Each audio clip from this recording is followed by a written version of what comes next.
Good afternoon, everyone. I'm so sorry for the delay. I have nothing at the top. Let's go ahead and get started. Deb. Can we just ask a quick question on the... Can we go to Just one Egypt? second. We'll go to Egypt in a second, Arshad. Go Just ahead. ask quickly about the State Department employees before we get to Egypt, because I know that's going to take a long time. I think both could take a while, but let's start with that, and then we'll go to Egypt. Yes. Okay. Is it true that Secretary Kerry has not issued any kind of disciplinary action, formal disciplinary action against the 4 employees who were criticized in the interim report, in the investigative report, and are they back at work? The State Department has determined that the 4 officials who were placed on administrative leave following the independent Benghazi Accountability Review Board's report should be reassigned to different positions within the department, and they will be returning to work. The State Department's own review over the last months reaffirmed the findings of the ARB, that there was no breach of duty by these 4 employees, and that coupled with our efforts to strengthen security, the right answer for these 4 was reassignment. What we're focused on at the State Department is making sure we're doing everything in our power to prevent another tragedy, even though we recognize that we operate in a volatile and dangerous world. And everyone from the Secretary on down is squarely focused on moving forward to strengthen security and protect our people and our facilities all around the world. Clearly, we know we can never completely eliminate the risk, but we are firmly committed to making sure we do everything we can to stand by our people in the field. Are they back at work? I don't have specific details about when they will actually start back at work, but as of today, yes, they have new assignments. Is the independent accountability review board then wrong in its assessment of the account of what happened that night?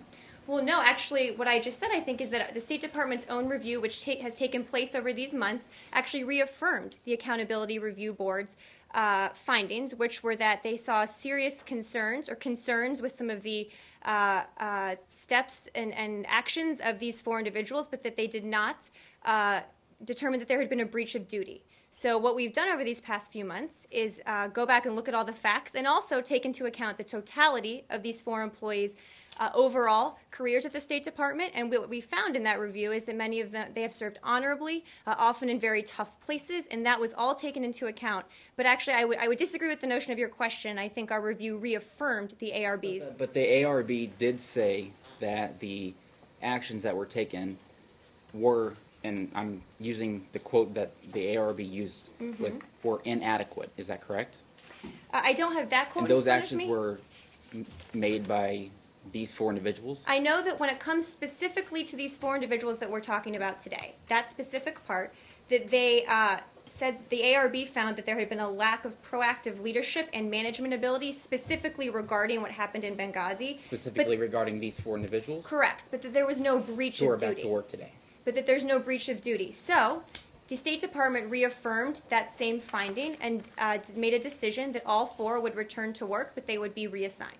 Maria, Yes, when Joe. you say no breach of duty, are you speaking legalese here? In other words, is this a bureaucratic decision by the State Department that according to the rules of the State Department, you can't fire somebody because no breach of duty? Is that, you're being very precise? Well, breach of duty is a technical term, yes. And as I said, the ARB did not find that there was a breach of duty, and neither did the State Department's own review.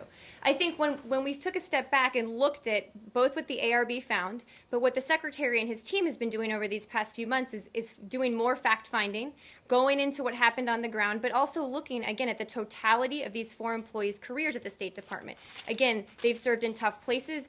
There were a lot of examples where they've had very exemplary careers here. So that was all looked at as we made this determination about what was appropriate. Okay, but just, I guess, when you stand back again and look at it, this is such an extraordinary thing. You know, an ambassador killed under hideous circumstances. Many things that we, you know, looking at the ARB, we can see management deficiencies at senior levels, et cetera. Wasn't there a reason to go beyond just bureaucratic definitions and to actually make somebody responsible for this?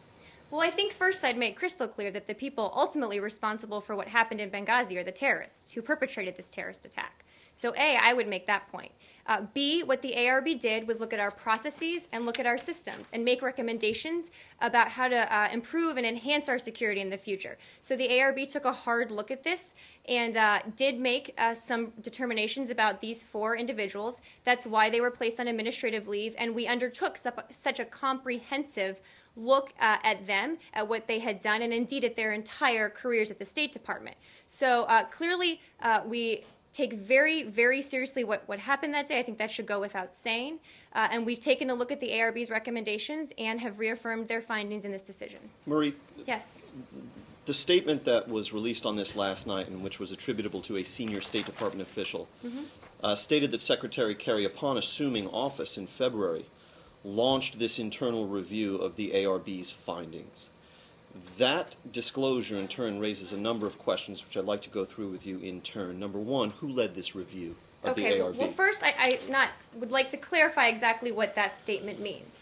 Secretary Clinton, obviously, was the secretary when these four were put on administrative leave. When Secretary Kerry came into office here, he basically picked up the ball. It was a continuation of that review that had already been started. He wanted to take the time to get all the facts himself. He wanted to take the time with his senior team to sit down and go over the ARB's findings in great depth and look into the situation of these four in their careers. Stop right there. Yeah. The statement said that he launched this upon assuming office. Now you're telling me there was an ongoing internal review of ARB that Secretary Clinton transferred to him? I think you're using the term review specifically. What we've been clear. Wait, let me finish, I'm James. using your statement. Okay, can I finish? Please. Thank you. I think we made it very clear when these four people were put on administrative leave that there was a review process into them that was ongoing. Obviously, so that process was ongoing before Secretary Kerry got here. That's been well documented publicly.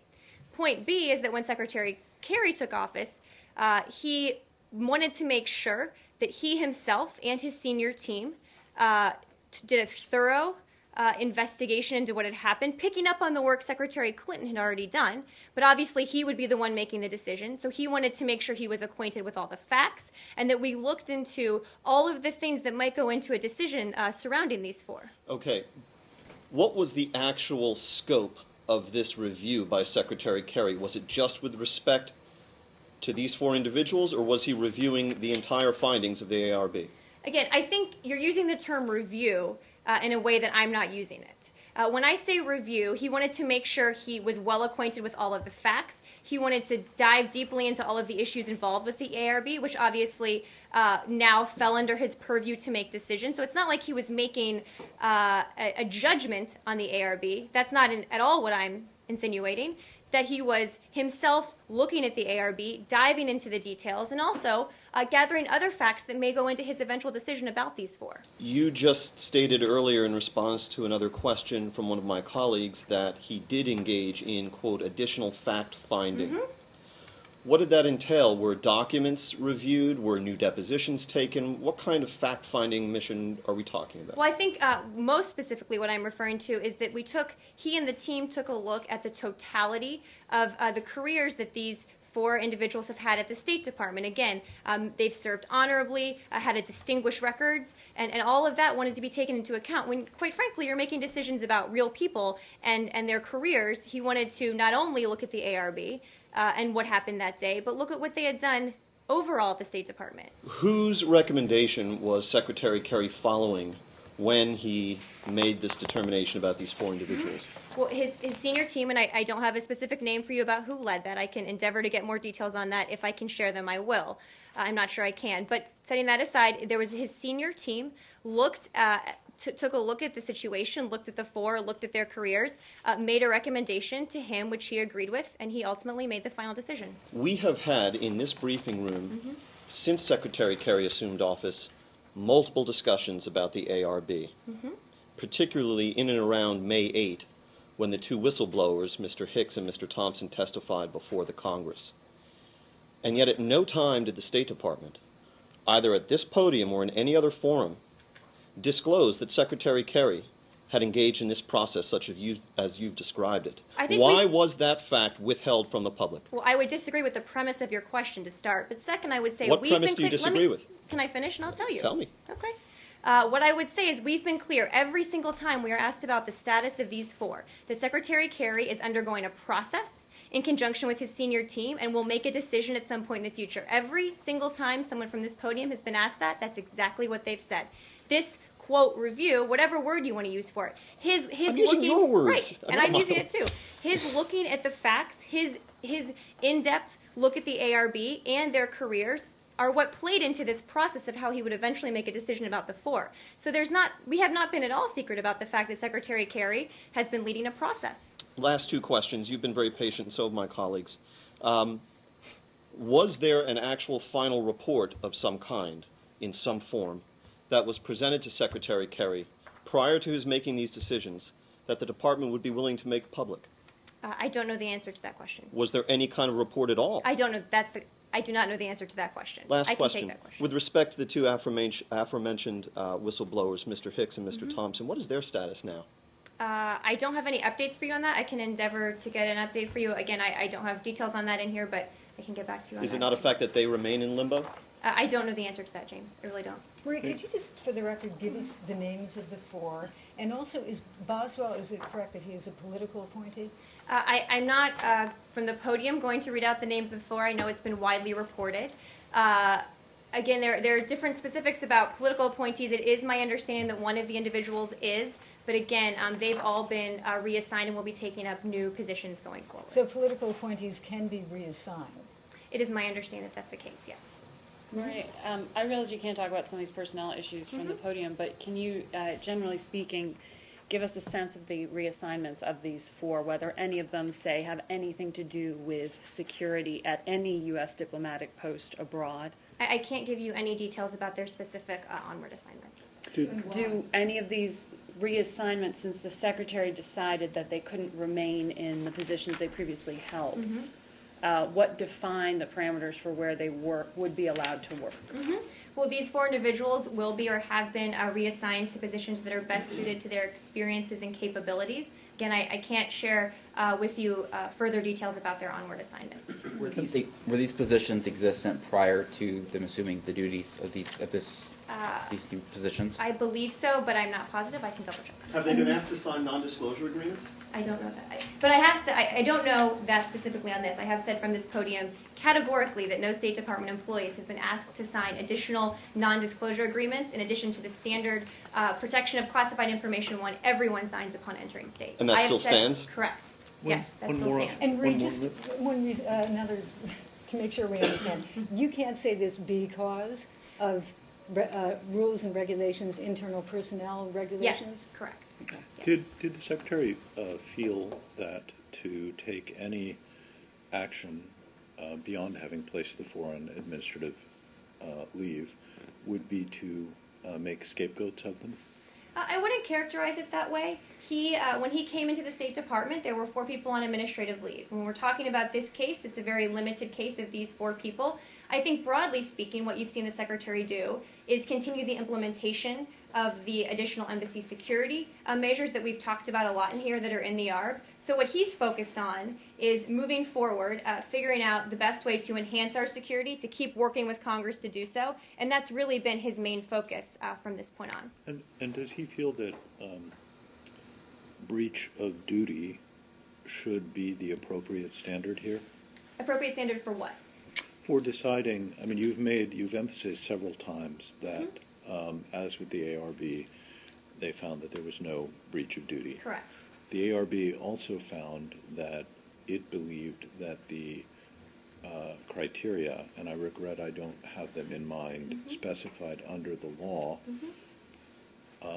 set too high a bar for taking action against individuals who might have failed to properly do their jobs. And I'm wondering so I don't remember if breach of duty is what was in the law and if they therefore felt that that was too high a standard. But since you keep emphasizing that the Secretary agrees with the ARB that there was no breach of duty, I wonder if that ultimately, if the Secretary feels that should be the standard, that breach of duty is what would trigger some kind of action in such a case. Well, I don't want to, I think, draw conclusions from this, broadly speaking, about how the Secretary looks at disciplinary action for employees. I think in this case, he was presented with a very limited situation of 4 employees. The ARB had made some conclusions about their performance, and the review that we undertook reaffirmed that when we made a decision about the 4. going forward, I don't have anything new to announce in terms of how we will make these decisions in the future. Needless to say, I think the Secretary, again, as I said, is focused on taking the recommendations in the ARB, particularly on the embassy security recommendations, and moving forward with those. One last way to sort of approach this. To the average American sitting at home, they see 4 dead Americans, including our ambassador. They see that there's some kind of blue ribbon panel that's set up, we know as a function of a congressional mandate, called the Accountability Review Board. And at the end of it, not one person is held accountable. How do you explain that to the American people? Well, again, I would make 2 points, James. The first is that we've all made clear that we are focused on bringing to account those that are responsible for this tragedy in Benghazi. And that means finding the terrorists who actually perpetrated this horrible tragedy, period. Secondly, we take a very thorough and careful review of what happened that day. And we all wish there was, some easy answer or just one thing we could have pointed to that would mean today that those 4 Americans are still here, but we have to let the facts lead where they do. And in this case, the Secretary took a very thorough look at 4 people and their situations and made a determination on what their future should look like. Clearly, there is nobody in the world that is more saddened and upset and cares more about what happened that day than the people who work in this building. And believe me, they are doing everything in their power to bring to account those that were actually responsible for what happened that day. So there's not a single amongst the 20,000 worldwide State Department employees, there's not a single one of them who acted foolishly, stupidly, neglectfully, so much so that they should lose their job over it. James, clearly the Accountability Review Board indicated there were deficiencies. Clearly things could have been done better. I think that's patently obvious to everybody who's followed this for almost a year now. But again, we have to let the facts lead where they may. And these are people with real lives and real careers, and we can't just take action that's not warranted against them just to make us all feel better. That's not the way the process works. And quite frankly, we owe it more to our diplomats serving all around the world to have thorough processes and to look at all of this from an independent lens, which is exactly what the ARB did. Can we go to another topic? Oh, just Can we one go to more? Egypt? Just one more. Yeah, we'll go to Egypt next. Marie, then in a way, I guess, is it too much to say that the entity that is being held responsible is the entire State Department and the system that is here that failed? Is that correct? Well, I don't know if I would term it exactly that way, Jill. I think we've been clear that there are additional steps that the ARB recommended that we agree with, that we need to take. And as you all know, Congress right now is debating different ways to further enhance our embassy security. That's what we think everybody should be focused on going forward. That's what's really, in the future, what's going to be important on the ground. So I don't know if I would use those words. Clearly everybody, every single State Department employee felt a profound sense of loss that day and has ever since. But what they're focused on now is making sure that we do everything in our power to ensure that it doesn't happen again. Walk us through some of the steps that you're taking that the Accountability Review Board recommended that you are in fact taking. Yep, I can walk through a couple of them, and we have, I think, more detail on this if folks would like it after the briefing. We're bringing on more security personnel and enhancing their training. There were 29 recommendations, I should underscore here, that the ARB put forward. We're putting more Marines at our high-threat diplomatic posts. We're making sure that protecting our people is a priority mission for them. We're working more closely with our Defense Department partners on supporting our missions before, during, and after crises. We're upgrading our facilities and building new embassies and consulates, and we're making sure that concerns about safety and security always get the attention they need. So I would also encourage everyone to take a look at the unclassified ARB that's out there for everyone to read their recommendations. We'll continue working with Congress to enhance our security going forward. Chip, Egypt. so has the U.S. government obligated any funds for Egypt from either the military or the economic categories of funding since the July 3rd coup against Morsi? Well, let me first start by saying thank you for the question, Arshad, that we have not made a policy decision to suspend our aid to Egypt, period. We have not made a decision to suspend all of our assistance to Egypt or to slow our assistance. Any reports to the contrary are simply false. In terms of your question specifically, I think as we were clear the other day, there's a bucket of remaining money. It's $585 million that has not yet been obligated on the FMF side. None of that has been obligated yet. On the economic side, I don't have an exact number for you. As we've said, we continue to pay our bills. Some of that has been ongoing, but we are, as everyone knows, I think, doing a comprehensive review at all of our assistance to Egypt, and we'll be A, continuing to operate within the law, but B, making decisions going forward about where that goes from here. We continue to pay our bills. Does that mean that you have, since July 3rd, obligated any funds out of the economic assistance for Egypt since July 3rd? Well, just economic assistance goes both to the Egyptian government, but also to various NGOs that would not be affected. I know you know. I don't know if everyone knows. That would not be affected necessarily by some of the legal restrictions that we're talking about right now. It is my understanding that some of that has gone forward. I don't have an exact number for you, but it is my understanding that until a decision has been broadly made about the future of our assistance to Egypt, we will continue doing things like paying our bills. Since July 3rd, some of it has gone forward. It's my understanding, yes. And again, the economic side includes NGOs, but on everything we've gone forward with, we are doing so consistent with the law. So how do you explain all these stories, and they're now at least two, that state that the administration is in some manner slowing, if not reducing its dispersal of aid to Egypt? Well, I can't explain them other than to say that they're false. We've been very open when we've made decisions to not do things, like we were with the F-16s, like we were with Bright Star. We've also been very clear that there's an ongoing policy review underway about all of our assistance. But again, we have not made a policy decision to suspend all of our aid to Egypt, period. So I can't describe the discrepancy. Not all of our aid. Any of our aid? Well, we've been clear when like with the F-16s, for example. But again, all of it is under review right now, and an overall policy decision has not been made. So let me ask it this way. If you had a trend line of the anticipated dispersal of all assistance, which I'm sure you do, of the dispersal of all U.S. assistance, military and economic, to Egypt over the course of the current fiscal year. So you have a line that reflects what you should have been paying out at what points. That line is totally unchanged other than the F-16s from where it otherwise would be? Well, none of the future none of the remaining FMF, Right. that 585, has been obligated yet. And the previous FMF was obligated before July 3rd. So And there's no time by which we are legally required to obligate the remaining funds. Okay. So we're not missing deadlines here. is What I'm saying. trying to understand is whether there may be a de facto stop in aid to certain categories of aid to Egypt, including the $585 million on the military side and the non-NGO, non-democracy related, et cetera, aid on the economic side.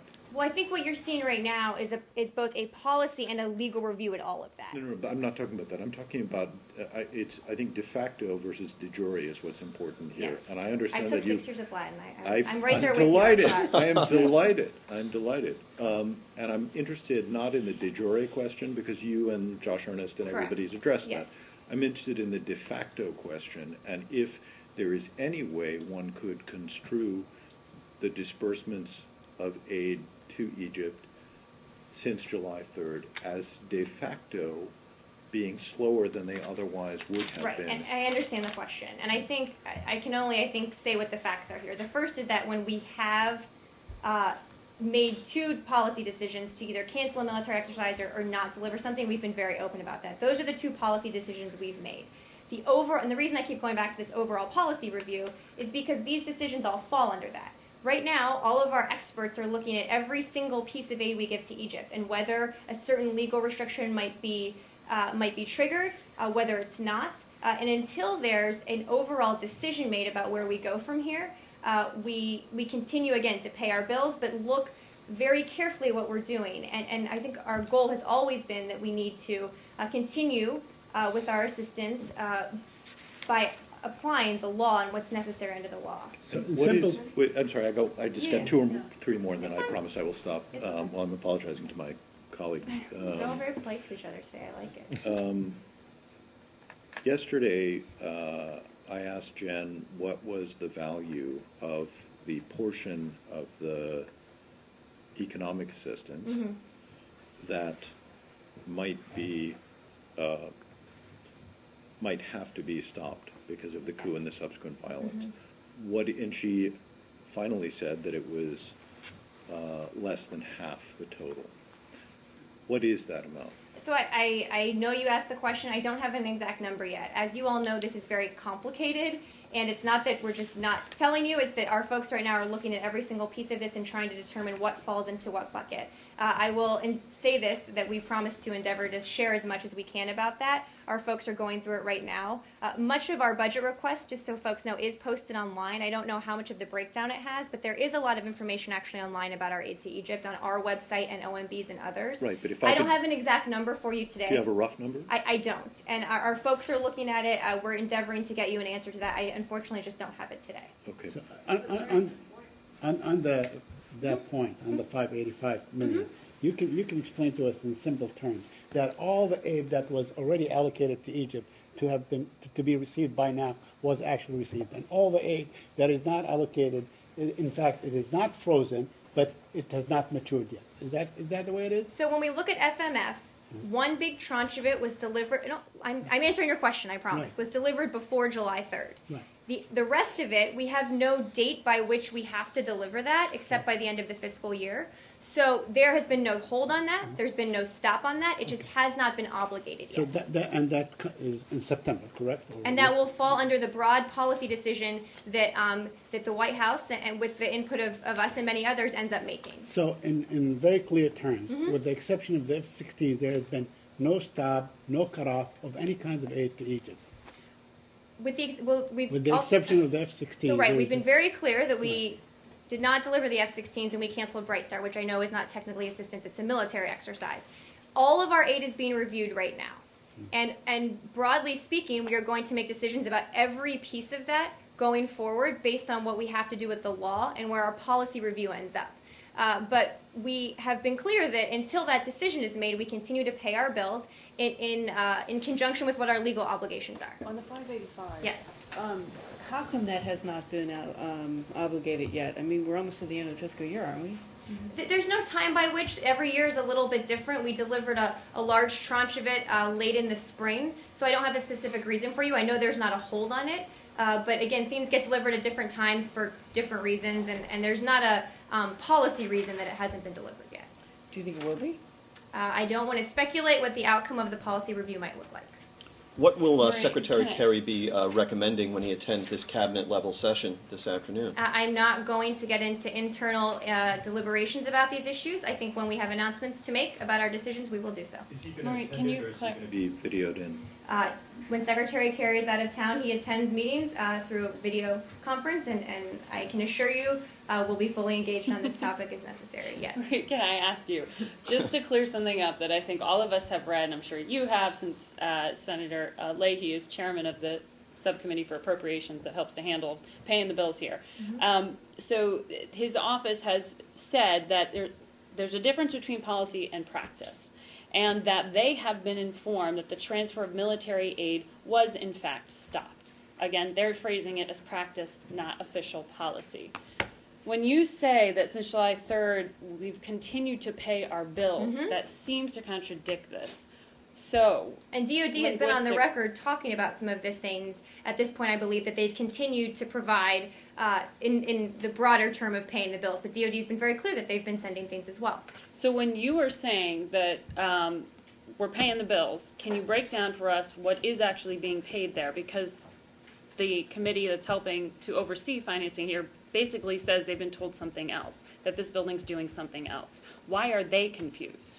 Well, you'd have to ask them what the genesis of their comments are. All I can speak for here is what our policy is and what I know is our practice. That we have not made a decision to suspend all of our aid to Egypt. We haven't made a decision to slow it down. This is all being reviewed right now. And that's why you see DOD being very clear that they're still sending some things. We've been clear, and I don't have a breakdown about a specific example. I think DOD has some good ones that they've put out there. about the assistance we've continued providing. So again, I'd refer you to them to explain their comments. All I can do is explain what the administration's position and practice is. So for practice-wise, though, can you explain to us that perhaps when something's under review, Mm-hmm. what that means? Does that mean that we're waiting for the principals here to make the decision, thus the guys on the Hill have been told to stop what they're doing until they get that decision?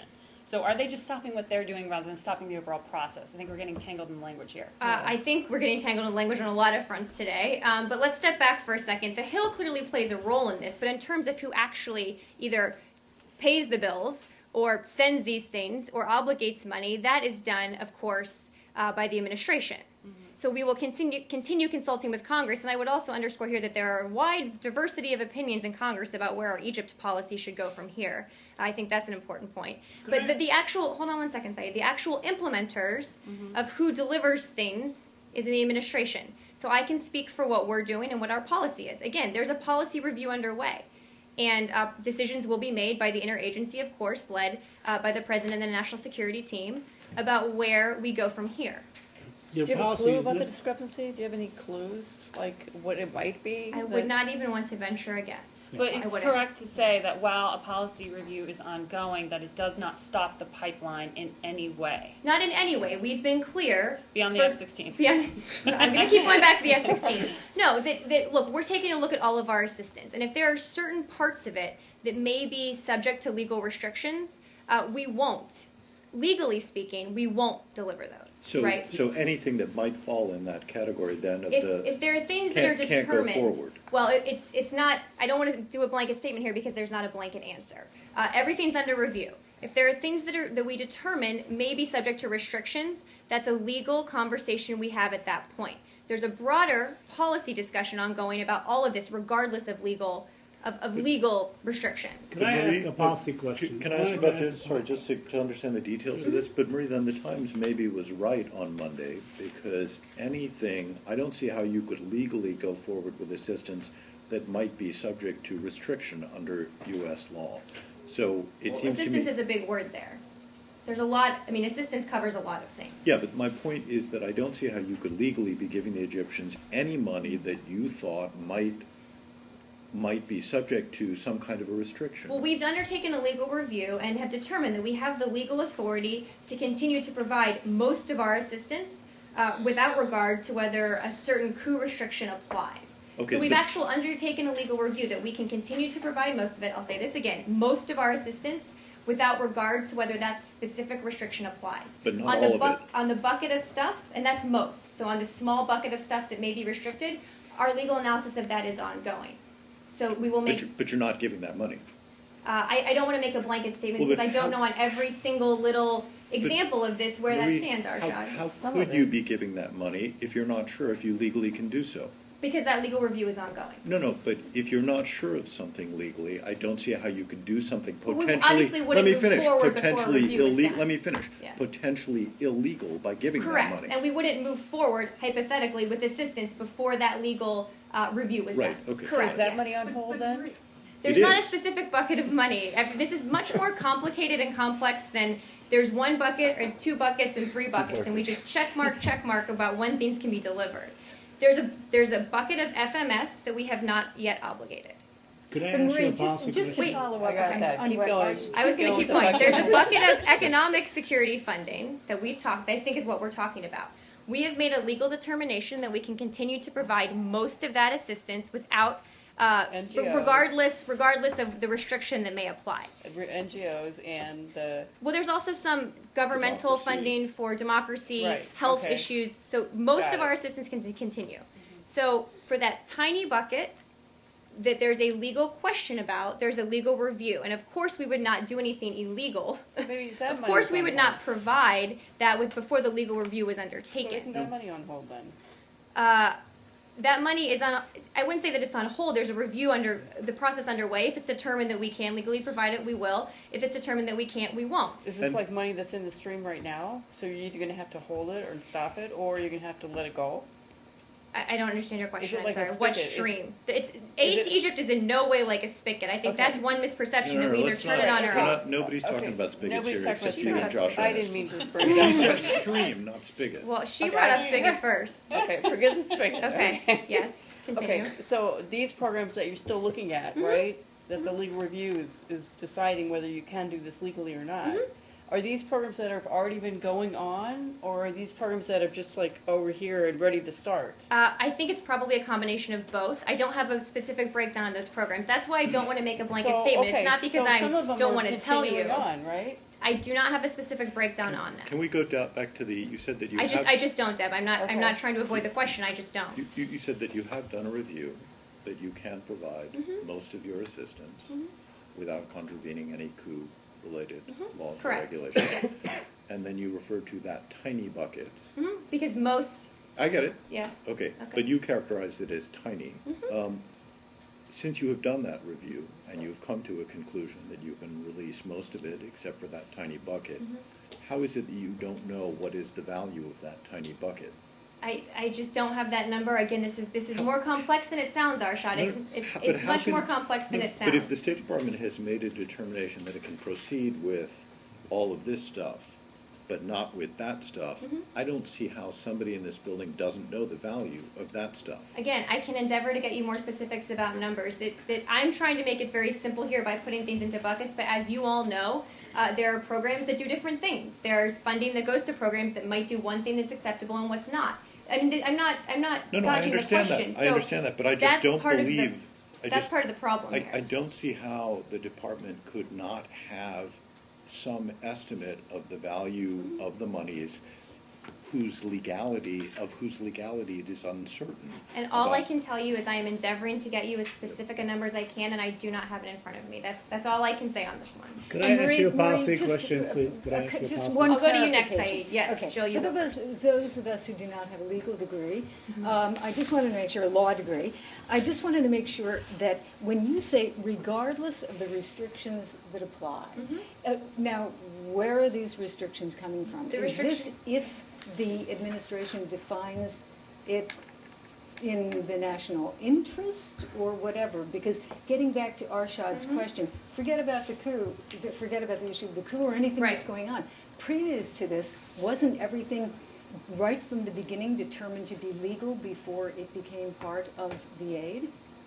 I don't know exactly what your second question is getting at. We've said that part of the legal review we're undertaking involves restrictions that Section 708 may trigger. Again, we've been very clear that we're not going to make a determination one way or other on the coup, and that we legally don't have to.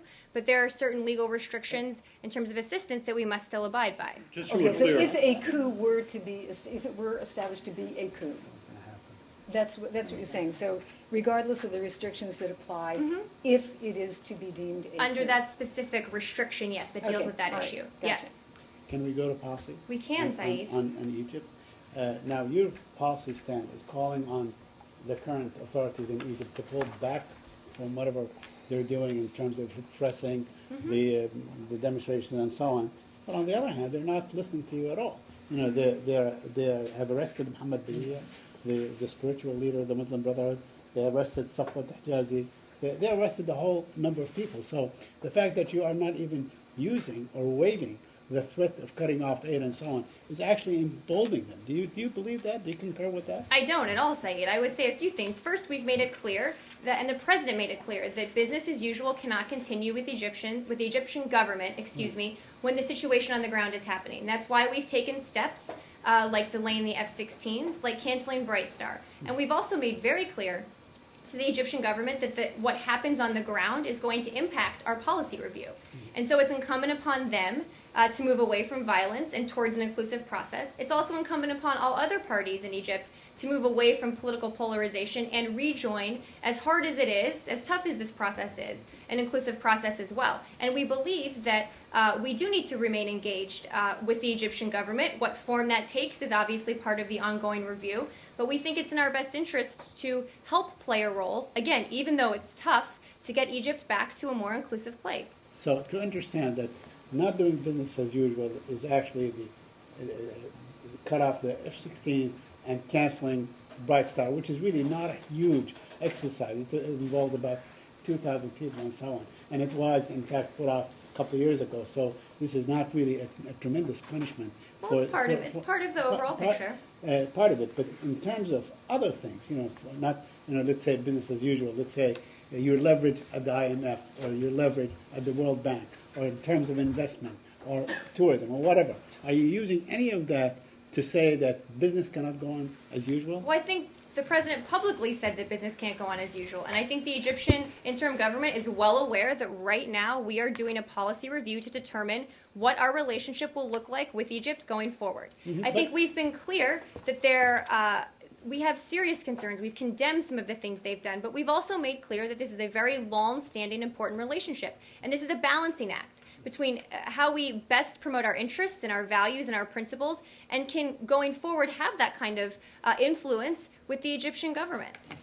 So General Sisi could look and see that you have a half-hearted effort to express your anger with him. On the other hand, he's getting all the support from your allies, Saudi Arabia, the Gulf states, everybody. They're running, even Israel. They're all rallying around him to embolden him, to give him and say, go on, rah-rah, and all this thing. He's not basically pulling back. So he's not doing this inclusive political, or taking that one step on the roadmap in which they promised a month and a half Well, I ago. make a few points. First, we're not at the end of this process. Clearly, this has been a long road that started in 2011, and on any given day, we can talk about the state of play, but our goal is to get back eventually to an inclusive process. But I would say that we have a very unique assistance relationship with Egypt, and we bring specific capabilities to the relationship that even Egyptian leaders have talked about. So assistance to Egypt and getting Egypt back to a better place economically is about more than simply writing checks.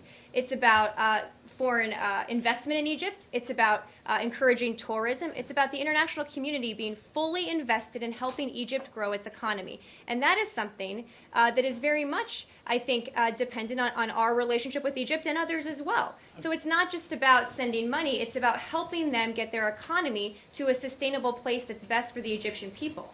Okay, my last question. Are you disappointed with your allies, Jordan, Saudi Arabia, even Israel, for rallying into the side of General Sisi? I don't want to use that term, Saeed. I think we will continue our discussions. The Secretary talks frequently with our partners in the region about this and other issues. We have had the same consistent message with our partners, with all parties in Egypt, about what our policy is, and are encouraging everyone to encourage the interim government and all parties, including the Muslim Brotherhood, to play a constructive, inclusive role going forward. Yes, please. Yes. The first question related to the aid, but I'm not going to the buckets and all these things, don't worry. Spigot. Someone should be playing bingo. It's just when you use the term pay the bills, you are talking about the American companies of manufacturing weapons, or pay the bills to Egypt? I'm using that term colloquially a little loosely, right? So basically where there are ongoing programs, because there hasn't been a policy decision made to suspend our assistance to Egypt, where there are ongoing programs, we have continued participating in those programs. Again, we've announced when we haven't. We've talked about the F-16s and Bright Star here, but until a policy decision's been made, that's what we've been operating under. Yes.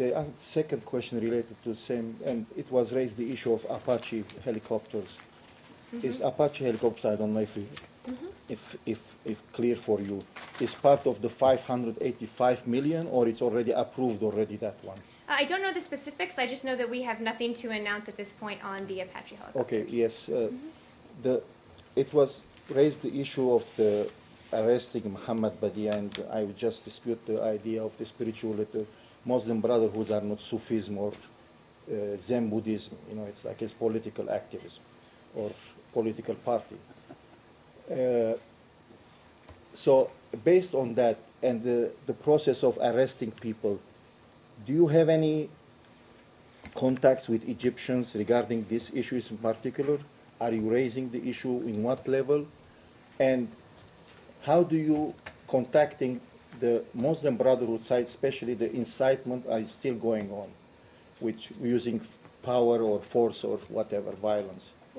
I'm just trying to. Okay. It's yours. We've said repeatedly that we oppose arbitrary arrests and detention in Egypt of course, as we do around the world. This case is no different. I don't have any specifics about diplomatic conversations to read out for you. Our folks on the ground are engaged in this very closely, but I don't have any specifics. I think one point we've consistently made is that the interim government has responsibilities to move away from violence and to move towards an inclusive process, but also that the Muslim Brotherhood and other parties have responsibilities as well to protest peacefully, to work towards rejoining an inclusive process, even though it is an incredibly difficult thing to do after what we've seen. But because it's in the best interest of the Egyptian people. So we will keep making that point with all of the parties on the ground there. Yesterday, from this podium was used the suspicious killing of the arrested people. Are you still trying to figure out what is the real story about it? Yes, I don't have any updates for you on that. And the second one, which is related to the mosques, the Christian churches in Egypt, it was mentioned that some reports in the newspapers and editorial that the main reason of these attacks was that they were not protected by Egyptian police. Do you dispute this story, or it's true that it was attacked because there was no enough security? Well, I don't have exact details on the security situation, but what I've said and what we will continue to say is these are heinous acts. There's no place for this kind of violence against churches or other places in Egypt, but particularly against Coptic churches. I don't have specifics on the security situation, but I think we've made that point very clear and underscored that it needs to stop. Tomorrow in Brussels, the foreign ministers of European Union are meeting and discuss different measures.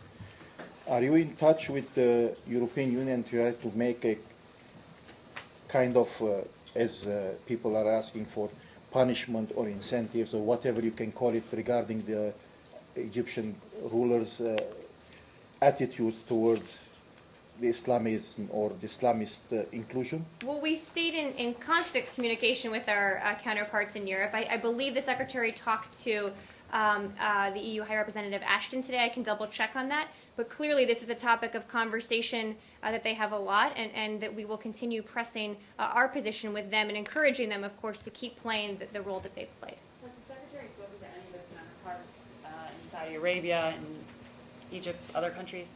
I don't have a full list. Let me see what I can get for you. I believe he's made a few calls, but I just want to make sure I have it updated when I can get it after the briefing. But you know, Yes.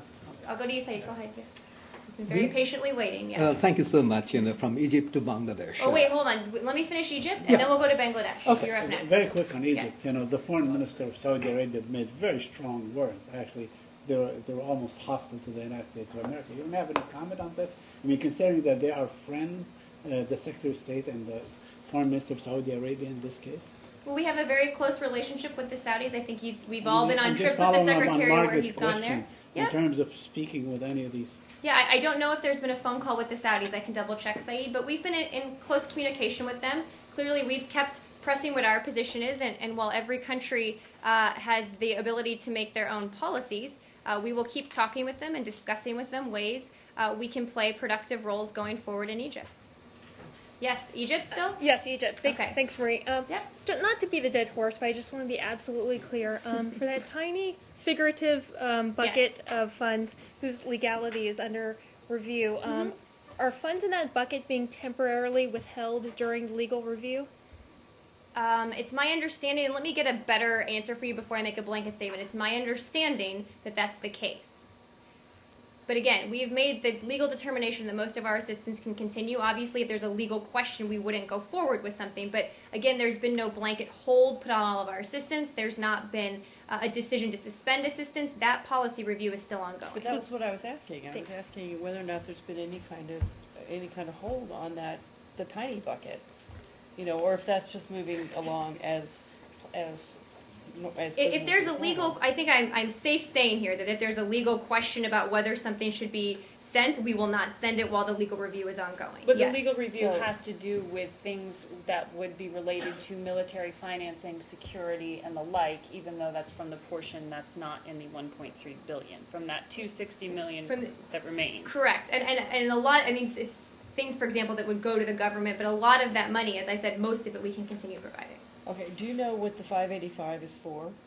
The rest of the FMF, Yeah. I don't have a specific breakdown on what that's for. I can try to get more details on that. I just don't have a breakdown in front of me. I know it's not obligated, but it could be earmarked. I don't. The answer is I don't know. I can try and find out. So there is, there is a, maybe that's the difference between what the Hill people are saying and what you guys are saying. You know, the discrepancy is that money in that tiny bucket is kind of on hold until you finish your legal review because you don't want to break any laws. I think what the stories I've been seeing out there and these reports I've been seeing out there that the administration has made a decision to suspend or hold all of our assistance to Egypt. That's the story that's out there right now. I am saying categorically that's not true. True. Okay, we get that. Yeah, But but is that's been the this story little- that's been out there. But you have put a hold on this little thing until you decide whether or not it's going against the laws, right? I mean, certainly, yes, we're doing a legal review of that bucket to make sure that we can proceed with it or we can't. But there's been no administration policy decision on this, which I think has been a lot of the confusion out Got there, it. quite frankly, and Okay, some well, which that's, the you know, stories have said. So that's like pretty easy to understand. If But that's- Marie, was that was the money in the tiny bucket or whatever it is? We don't know how much the That's money driving me insane. Was that already previously assigned? The answer is I don't know. I believe that a lot of it has been, but I don't know if some of it's ongoing, if some of it's new. I just don't have a specific breakdown. Again, I'm endeavoring to get you more on all of this, but it's complex and there's a lot of different factors at play, even with that tiny bucket, surprisingly. Does this administration believe that in many parts aid is governments feel that aid needs to continue flowing into so that you have leverage on pulling aid back is complicated and it's hard to restart that kind of aid.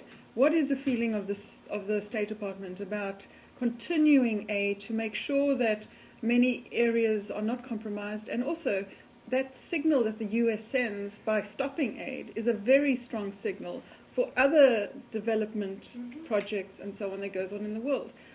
How much of that money, how much of this do you feel that the administration needs to keep on pushing through that aid no matter what? Right. Well, first I would say that this is part of the discussion that's ongoing right now at very high levels in this government about exactly that. What should our relationship with assistance look like with Egypt going forward? What makes sense? What doesn't? Do some things make more sense than others? That's part of what's going into this whole policy review right now. I don't want to get ahead of that. I don't want to prejudge.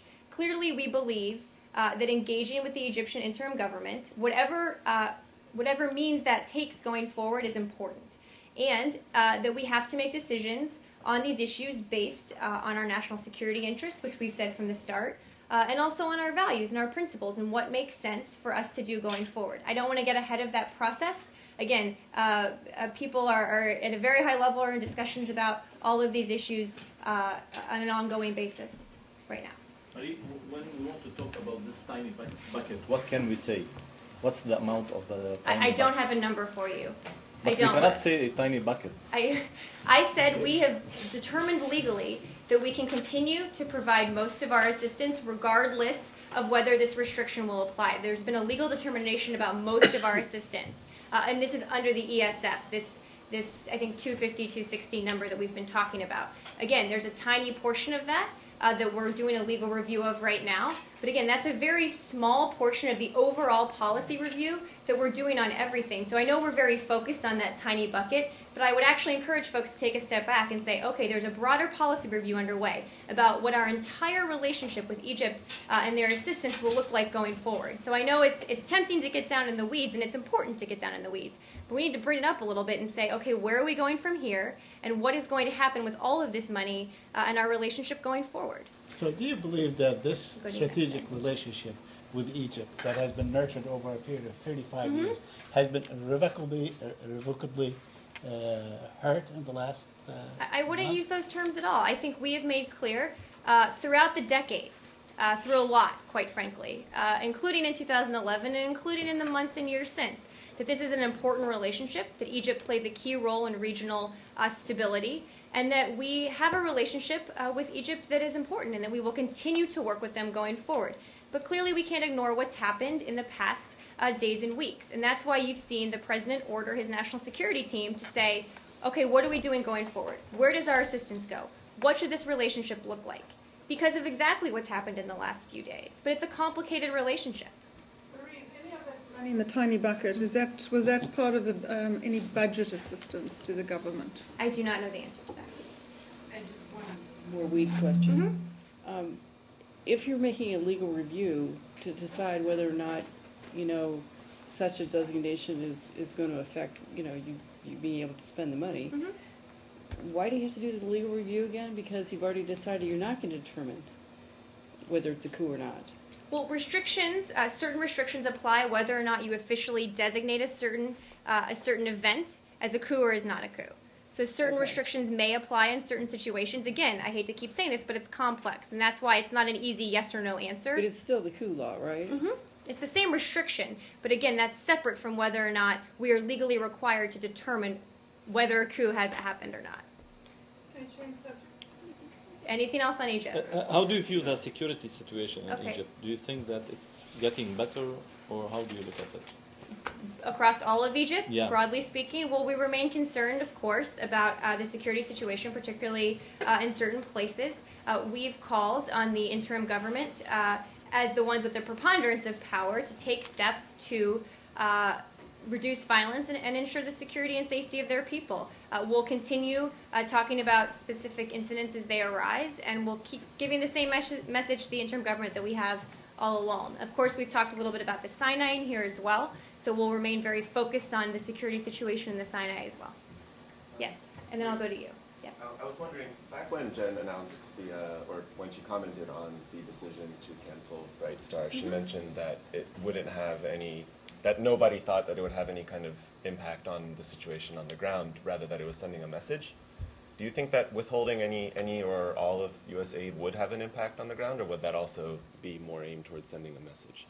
Well, I think those things are a little bit related, and I was here that day, and I remember her comments. I don't have those exact comments in front of me. I'm paraphrasing as well. Yeah, no, and it's okay. But I think, look, we have a relationship with Egypt. We are pressing them through diplomatic channels, through very high-level diplomatic engagement at times, and also with other leaders in Washington to move back towards an inclusive process. We've been pushing that from the beginning. Our assistance is one part of the overall relationship.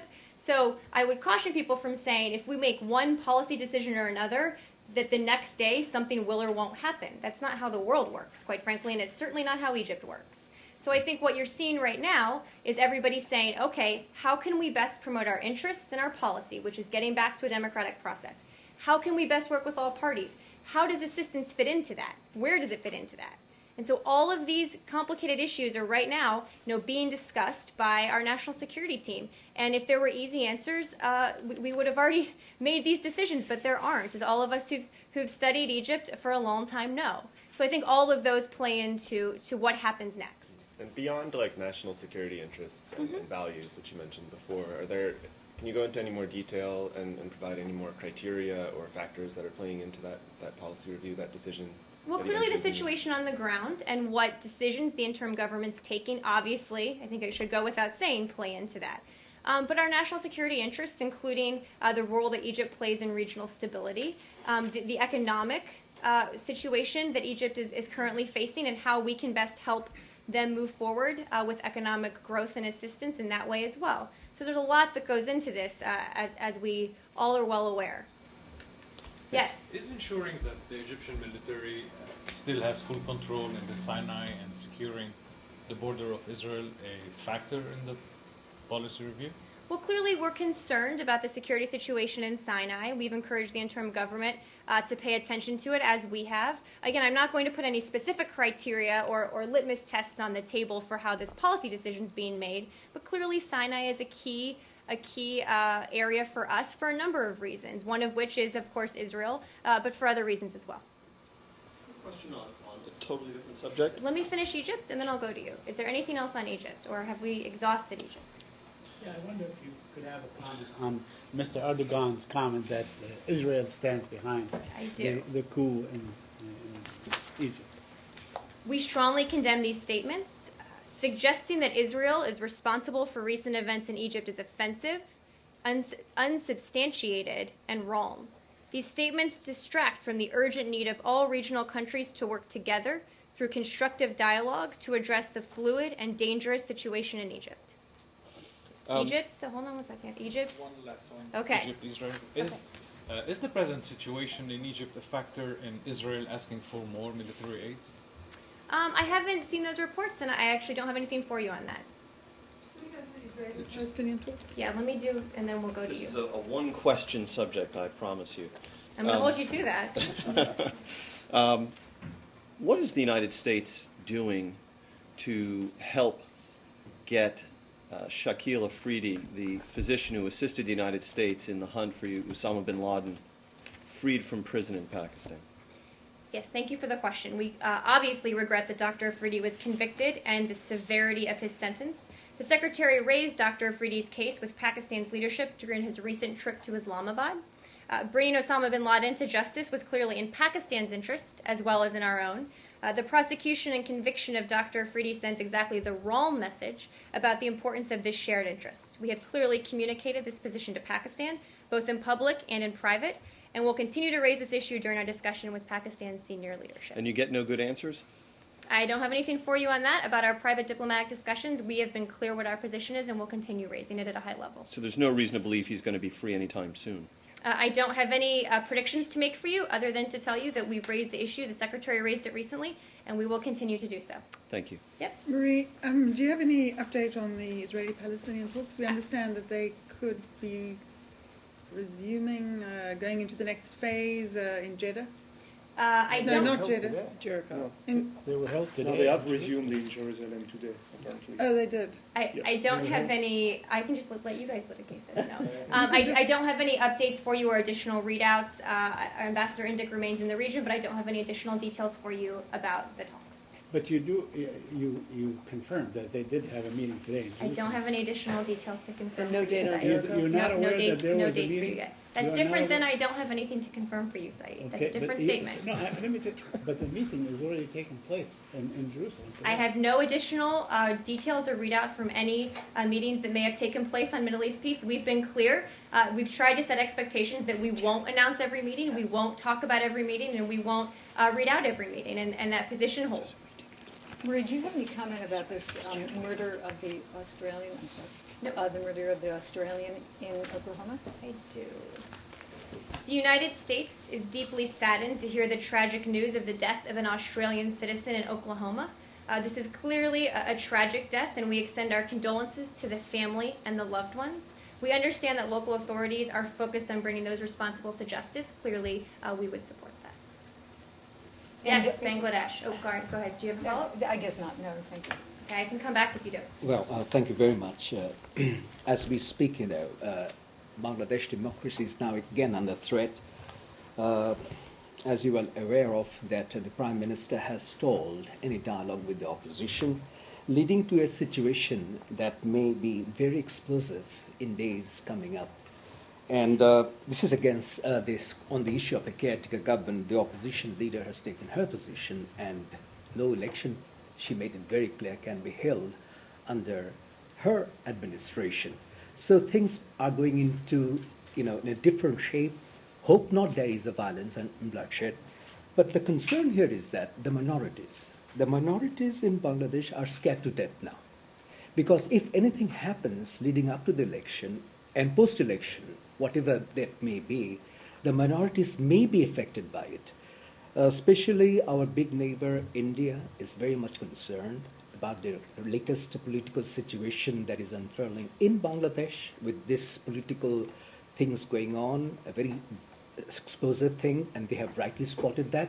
What is the position of the State Department? Because State Department seems to be a little bit mum on this issue, other than Ambassador Mosena having a latest round of talk with the senior policymaker of Begum Zia, the opposition, and we don't know the outcome, whether that was being made as a specific suggestion for having a government which is acceptable to all in conducting of the elections, and how to avoid a bloodshed in a post-election scenario.